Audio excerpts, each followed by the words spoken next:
Hey everyone, welcome back to the Six Figure PT podcast, where we decode the secrets to building effective, sustainable, and results-driven training programs for your clients. I'm your host, Mike Thornton, and today we're diving into the 6 non-negotiable training methods that every trainer should incorporate when working with the general population. So your everyday clients looking to improve their health, strength, body composition, and overall quality of life.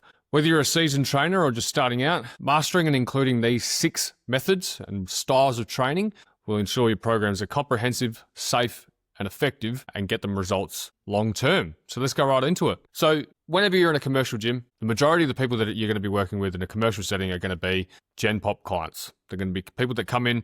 They're not going to be athletes. They're not going to be people that are looking to get into AFL, that are looking to do much more than really just lose 5 to 10 kilos, maybe a bit more, and just overall feel a lot better about themselves and have confidence and being healthier. So that is the type of person that you really want to have a system in place that when you go about training with these kind of people that you can rely on to get them results, right? So master this way of working with this type of client, and you will never be out of. You're going to expand the amount of people that you're going to be able to work with, and that means that you're going to be able to work with more people, get more results, make more money, and ultimately get more referrals and run a long-term sustainable personal training business. So right, so moving into it. Look, the first thing you want to include is the movement screen. So look, the foundation of any good program, you want to have some kind of movement screen in place that is determining how that client moves, where they're beginning from strength-wise, and being able to make sure that you can make a program that's specific to them from there. So you want to have a look at their movement patterns. So using a movement screen, look, it's going to help identify dysfunctional movements that they have, any compensations that they're making in the movements because of previous injuries or areas of weakness or tightness. This is going to be how you're going to identify that. So why is it non-negotiable? Because look, at the end of the day, training someone without putting them through a screen to see how they work first is going to potentially put them at risk of injuring themselves, getting frustrated at their lack of results, and ultimately getting subpar results and not getting what they paid for. Look, at the end of the day, if you injure a client when you're training them, or even if they get injured just doing training while you're with them, might not even be while you're with them, right? These are going to be things that push them out of the gym. They're going to ultimately not be able to train. They're going to have to pause training. Worst case, cancel their gym membership. They're just not going to be happy with the level of service they've got. So have a movement screen in place. That is going to help. Now, what movement screens do you want to put someone in? Put someone under to observe. Personally, I like the overhead squat. So grabbing a stick and getting the stick over their head and making sure that they hold it there while they do sort of 10 to 15 squats. I like that because it highlights what's going on from their ankle all the way up to the top of their shoulders and to their wrists even. So it really does help identify that. Now, look, you can get someone to try and do a hinge motion, see if they can move hinge their body properly. You're going to teach that when they first start in their training anyway, but is a difficult one. You might get them to do some kind of lunge. You might get them to do like a plank, a push-up test, dead hang. Look, these are going to be kind of things that you can use and throw in to assess where someone's at. But look, you want to make sure that you have some kind of baseline level of understanding of what they can do and what they can't do. And then from there, you can go into creating a personalized program, and you're not going to put them through any exercises that are going to risk injury. Now, the second non-negotiable you want to have with training method you want to have with clients is you want to have some kind of structural balance, sort of postural correction type program. Now, once you understand the movement patterns, you need to address them. You need to know what to do next to be able to make sure you can get rid of them and make sure that they have a good level of training proficiency and that the injuries that they have, the compensations that they're making are no longer going to be something you need to worry about moving forward and into their different ways of training and further down their training life. What is structural balance? Look, it's about balancing out the body structurally.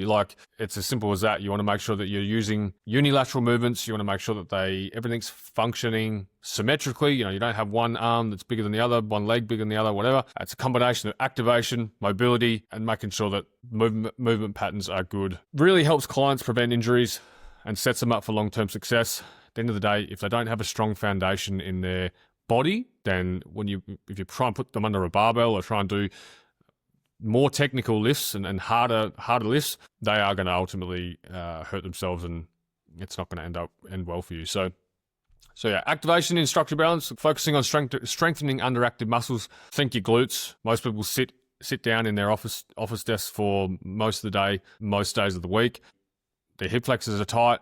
Their glutes switched off because they don't need to be on because they're always in that shortened position for their hip flexors. So this is going to be one of the things that is one of the predominant causes of lower back pain.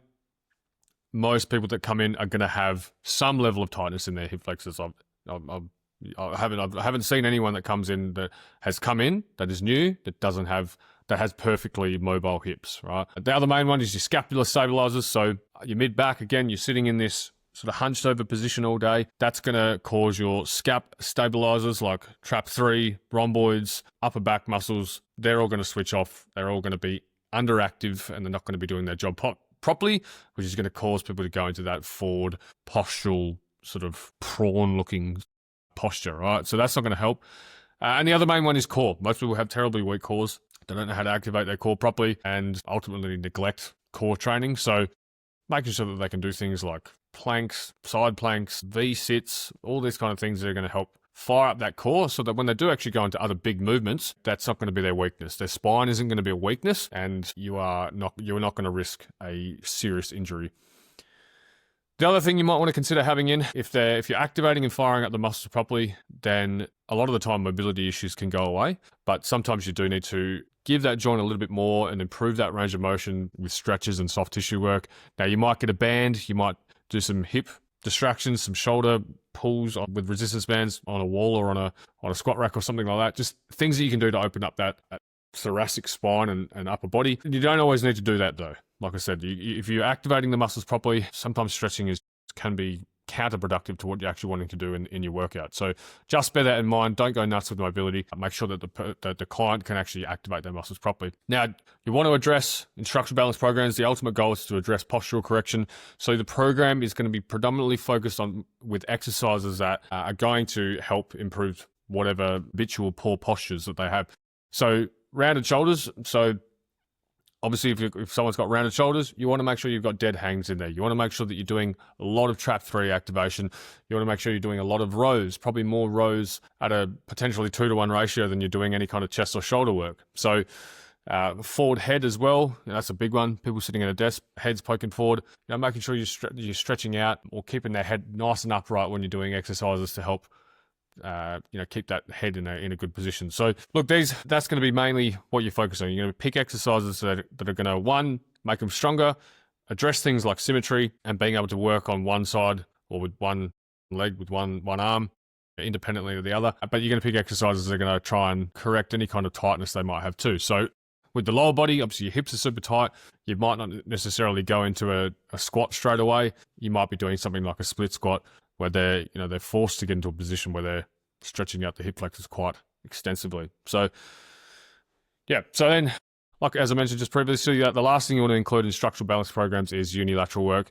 Train each limb independently. So by independently, it means dumbbell work over barbell work. This can help to address those issues a lot quicker and balance out those muscle deficiencies that clients might have. So typically, you want to run that for the first 4 weeks with clients, and then from there, you have a nice strong foundation that you can then go into whatever you want to do with the next program. So the third non-negotiable you want to have, or you want to introduce your Gen Pop clients to, is you want to incorporate some kind of strength program. So once you've got a nice strong foundation after doing structural balance, you want to get your clients to get stronger. Ultimately, if they get stronger, they're going to move more weight, the workouts are going to be more intense, and they are going to get results quicker. They're going to have the potential to build more muscle. They're going to be able to burn body fat quicker in later programs because then workouts are more intense. It's as simple as that. Most people that come in are going to be horribly weak. That's just the reality, right?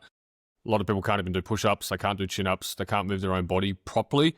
So you need to focus on making sure that they can really up their strength and up it fast. Ultimately, if their strength is bad, they're not going to have any ability to do everyday tasks. So we want to make sure that we're improving their quality of life and making everyday things that they do, holding their baby, that kind of thing. It's a lot easier. So look, key principles, any strength program, you want to make sure you're focusing on compound lifts, squats, deadlifts, presses, rows, chin-ups, all these kind of things. They're going to be your best bang for buck to include in these programs. Always prioritizing proper technique to prevent injuries. And look, working in that rep range, ideally anywhere between that sort of 3 to 5 rep range. can be argued it's anywhere from 1 to 6, 7, 8. But look, typically when I write a strength program, it is sitting between that 2 to 5, 2 to 6. I'm not maxing out with clients, especially in their first strength program. So anywhere in that sort of 3 to 6 rep range, you're going to be pretty covered in getting someone stronger. But again, why strength? Improving the muscles, getting stronger muscles, supporting joints, improving the posture, building confidence in the gym as well. Strength programs are great for that because you're exposing them to squats, deadlifts, all these big movements that are very technical that they're probably not going to want to do by themselves or don't have any idea of doing by themselves. So I always like to say that to clients. Look, best thing about these strength programs, what you learn, you know that forever. You're going to be able to take that into all your further training. You're not going to ultimately, don't have me as a coach anymore. No one can take that skill away from you, right? So it is a really great tool for building confidence with clients in the gym. And look, if someone has a body composition goal, some clients can get very focused on scales. They can get very focused on whether the skin folds are coming down week to week and things like that. Sometimes it can put them into this real negative spiral where they just fall off the bandwagon completely because they're so obsessed with these a result that they sort of have in their head. So if someone has a body composition goal and they're going down a bit of a negative spiral, client-wise, I will pull them into put them in a strength program, tell them to focus on the number that we're going for. And often when they focus on getting their squat from, say, 50 to 70 kilos in the next 4 weeks, their fat loss and composition goal becomes a byproduct of focusing on performance. So I like to bring that in and get clients focused on performance-related goals instead of actually body composition goals. Now, the fourth type of training program that you want to use, non-negotiable training program you want to use with clients, hypertrophy programs. Goes without saying, build on that strength. Hypertrophy training can help clients shape the physique they want and build endurance in their muscles. It's not just about building muscles as well. It's about building stronger and denser bones. That kind of thing is going to be super important if you end up working with clients who are 30, 40, 50 plus. Look, it's important from even a young age, but gets even more important as you start working with older clients who, look, if they don't have enough muscle around their bones, they have a fall, they break their bones, and the 5-year mortality rate of someone who has a serious fall over the age of 60 or whatever it is pretty. It's like 85% or something like that. It's a ridiculous stat. Anyways, we want to make sure that these clients they're getting put through hypertrophy programs. They're building muscle. They're getting nice, strong joints and tendons as well, and that's going to help to ultimately improve their quality of life and keep it high. So besides that, they're going to have more lean muscle. They're going to have a higher basal metabolic rate, so they're going to burn more calories just from the fact that they have more muscle. And also, they're going to get have a greater immune system as well by having more muscle. There's so many benefits of having more muscle. It's not funny. So yeah, putting someone through this is probably what I would do. This is probably like the third type of program I would put someone through. And depending on where they go next, it's going to probably form. If they've got a fat loss goal, the majority of programs are going to be in that sort of hypertrophy rep range. Now, what is that rep range? Well, the rep range typically is going to be anywhere from sort of 8 to 15, even more, with sort of moderate loads, but it's all about muscle fatigue, stimulating growth, and focusing on that mind-muscle connection to make sure that clients are building muscle week to week. So look, multiple sets per exercise, 3 to 4 sets per exercise in that 8 to 15 rep range. You're going to be doing that. If you're doing that 3, 4, 5 times a week, you're going to be getting a good result if you're adding in progressive overload there. So yeah, so non-negotiable, as I mentioned, aesthetics, clients want to look better. They need to have lean muscle if they want a lot of the time to look the way they picture themselves looking.